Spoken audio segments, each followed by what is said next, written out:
Hi guys, welcome back to my channel. So today's video is a little bit different to what I normally make. It is going to be a cooking video, and I don't think I've ever done a cooking video before, but I thought I would just kind of break up some of the moving and packing content because there's going to be a lot of that coming up, and I am making a proper like English chicken roast dinner today with some Yorkshire puddings, and I thought that I would just vlog and show you like my method and show you how I make it, because this video has been requested so many times, and every time I share my Yorkshire puddings and my roast on Instagram I always get so many messages from people asking how I make it. Obviously there's lots of different ways that you can make roast dinners, and mine is not the only way, but this is just like a tried and tested method, and this is going to be like the last roast that I make in this house, and I'm getting very sentimental because we've been here a long time and I love this house and everything. I'm like, oh, this is the last time.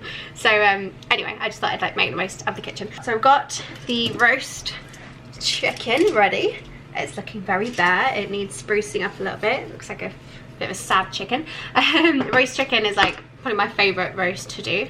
We've got some garlic for the chicken. We've got some potatoes for the roast potatoes. I like using russet potatoes. I find that they go really nice and fluffy on the inside and nice and crispy on the outside. So I've got a bunch of potatoes, got some broccoli, got some onion, and a bag of carrots. And what else? Oh, also got some bistro gravy in the cupboard, and then I'm also going to make some Yorkshire puddings, but I'm not going to do that yet. So first step is to prepare the chicken. So I'm going to grab some oil and basically just like baste it all over the chicken, and then I'll show you what we do next. So if I put you here, and hopefully you can kind of see what I'm doing. So I am going to start off by chopping up a few cloves of garlic into like teeny tiny pieces, and basically what I'm gonna do is on like the chicken breast and on the chicken leg, I'm just gonna make some very small incisions and basically like stuff the chopped garlic inside the chicken, and I find that it gives the chicken like a really nice flavor. And then after that I'm gonna put some oil on it and then some salt and pepper, and then that's pretty much it. Like there's lots of different ways that you can season a chicken, but I just like to keep it nice and simple. While I'm cooking, Matt is doing some packing because this is our final week in the house, and he's taken down, oh it looks really bad, he's taken down all of the pictures, but we use the command hooks, and they're actually amazing if you're in a rental because you can just like peel them off and they don't damage the paint, and you don't need to drill into the walls, and they're really good. So that's like home decor tip in my cooking video. Just call me Nigella. Should get my boobs out if I'm trying to be Nigella though. Yeah, you should. Nigella's always got her tatas out, hasn't she? So chicken is pretty much ready. We've got some garlic on there, some oil, some salt and some pepper, and also a little bit of basil. Right, so chicken is in, and then we can just like leave it now basically. So what I'm going to prep now is the veggies. So we've got some broccoli, we've got some carrots, and we've got some potatoes. So firstly I'm going to peel the potatoes and chop them and pre-boil them or parboil them for like 20 minutes until they're soft, and then what I'll do is I'll pop them in with the chicken, and then they can kind of bake in the chicken's juices, and then the skin goes nice and crispy, and then we'll put the other veg on afterwards. Okay, so I've just peeled my potatoes. Some people like to leave the skin on. I like to peel it because I find that they just get really nice and crispy. To each their own. But I've peeled them, and then I'm just going to chop them up and then parboil them in a big pan of water for like 20 minutes, and then after that I will prep the other vegetables. So it's kind of like up to you how big you want to make your potatoes. I like to make them like semi-big, just kind of like mid-size, like not too small but not too big. Or you can, some people, if you have like smaller potatoes, you can just leave them whole and they go quite nice. And then I'm just going to prep the other veggies now just so that they're done. So for the carrots, probably won't bother peeling these. I'm going to do a lot of carrots because we've got a lot of carrots to eat up. I am just going to chop the carrots up into fairly big sized chunks, and I like to do roasted carrots, so I'll stick these in the oven. They take about 40 minutes or so. Just chop them up into big nice chunks, and then the broccoli I'll chop that up and we'll just boil that, and that'll be easy. And that's all the veg I'm going to do today. You can do like cauliflower cheese, you could have leek. What other veg is nice to have? Like parsnips, turnips, loads of veg that you can do, but we're just going to keep it simple today. And I'm also going to chop up an onion and then just chuck that in with the carrots, and it just adds like a nice little bit of sweetness because it's red onion and I really like using that. And then I also have a little bit of garlic left over, so I'll just sprinkle that on the carrots, and maybe put a little bit of honey because honey is nice on roasted carrots. So the thing with the roast, it's like it's not actually that difficult, like it's just vegetables and meat, and you just bang it all in the oven, put it on the hob. The most difficult part about roasting it is the timing, and it's like there's always like a big stress at the end when you're trying to serve everything and get everything finished on time. But in terms of like the actual cooking, it's actually pretty easy. It's just a lot to manage time wise, that's all. So for the carrots, I like to just basically chop them in two and chop the end off so they look something like this, nice and chunky. I just have leftovers. With carrots, you don't want to cut them too small because when they roast in the oven, they always shrink. So I like to do them nice and big. So I'm going to pop a little bit of honey on the carrots as well. Go on, do your eyes. Just trying desperately not to make any noise. And then the carrots are done. Easy peasy. And then the broccoli is all ready and chopped to boil in a bit. And then the potatoes are nicely parboiling. Okay, so when the potatoes have softened a little bit and you can just about get your fork inside, they are done. So I'm just gonna get the chicken out. I have strained the potatoes and I'm gonna pop the potatoes in with the chicken. So, and then what I'm going to do is I'm just going to spoon the potatoes and kind of position them around the chicken, because chicken tends to let off like a lot of juices. When that cooks with the potatoes, it just makes them like really crispy and really delicious.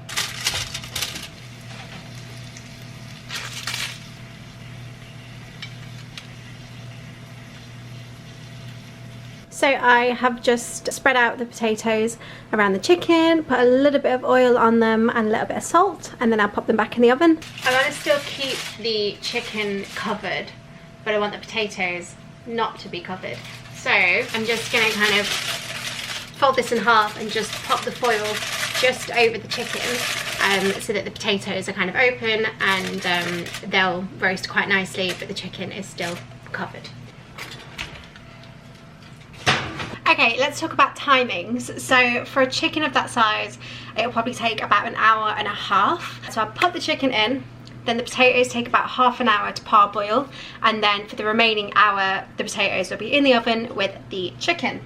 The carrots, they generally take about 40 minutes, and the broccoli will take about 15 minutes to boil, and then obviously like any other veg that you have, you've got to factor that in.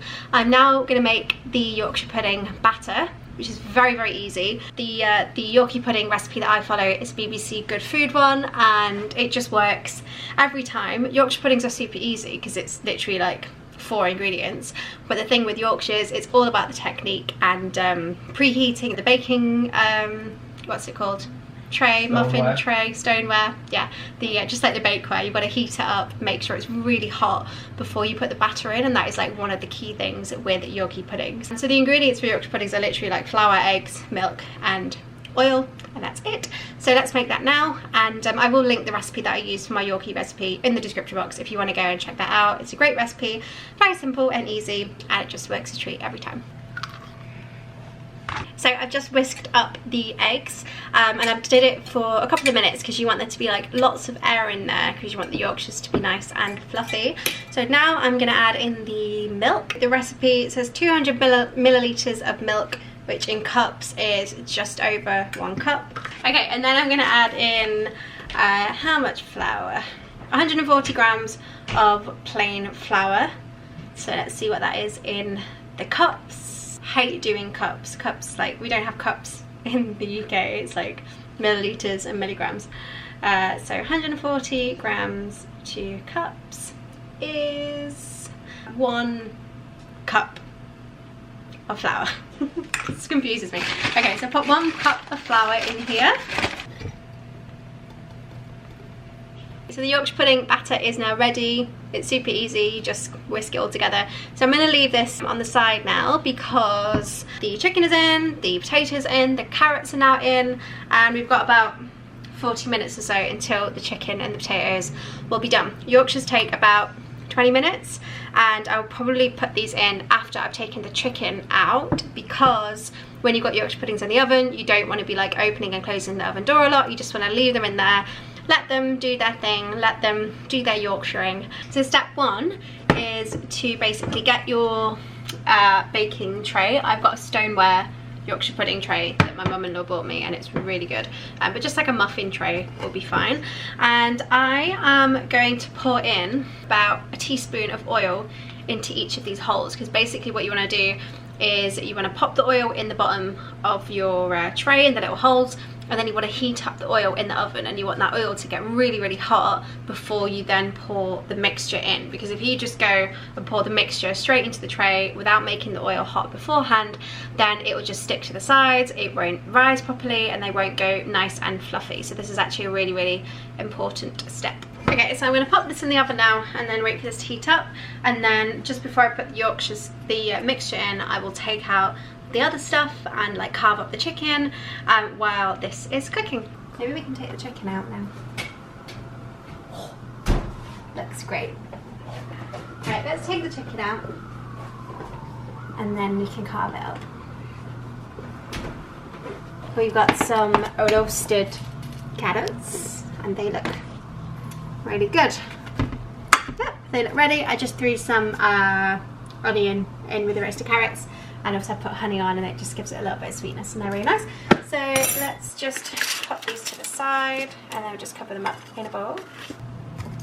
So the Yorkshire pudding tray is very hot, but that's how you want it to be. And you're going to take the mixture and basically just evenly distribute it around the tray. So I'm just going to leave them in now for like 15-20 minutes basically, until they've risen and they're all lovely and puffy and fluffy. And in the meantime, we'll boil the broccoli, make the gravy, cut up the chicken, and is that it? Yeah, that's it. And what chicken do you want? Do you want breasticles? Oh yeah, breast. Breast. Oh baby. More than that? Oh yeah. Oh yeah. Just keep going. That's great. Carrots. Got carrots. This is what I made earlier. So it's like it's on there like Art Attack. And they're all like kind of gooey and sweet because of the honey. They're really delicious. Are you ready? Moment of truth with these Yorkshire puds. Oh, so good. Get your puds out. Da, da, da. So they look pretty good, nice and crispy. Lift out perfectly. That is what you want. Happy with those. So yeah, I will link the recipe to the Yorkshires in the description box down below. I just remembered that I forgot to add salt, but I added salt to everything else, so it should be fine. Which Yorkie do you want, babe? All of them. You can add this one. Ah! It's hot. Crucial step, the gravy.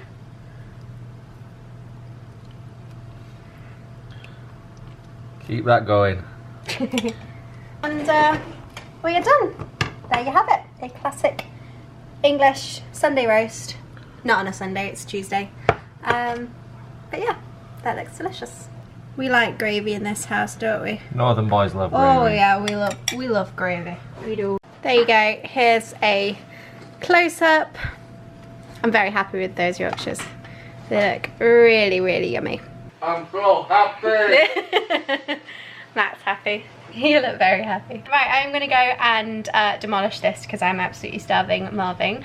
But I hope you enjoyed this video. A little bit different to what I normally do. Hopefully it was easy enough to follow along. I'm not a foodie blogger. I do not do like cooking or recipes or anything like that, but it's nice to kind of mix it up a bit. So anyway, let me know if you try this recipe and if you try the Yorkshires and what you think, and I'll leave the Yorkie recipe in the description box down below. Alright, thanks so much for watching, and I'll see you next time. Bye! How would you rank? Good? That was good. That was a good roast. 10, oh my god. That was a good roast.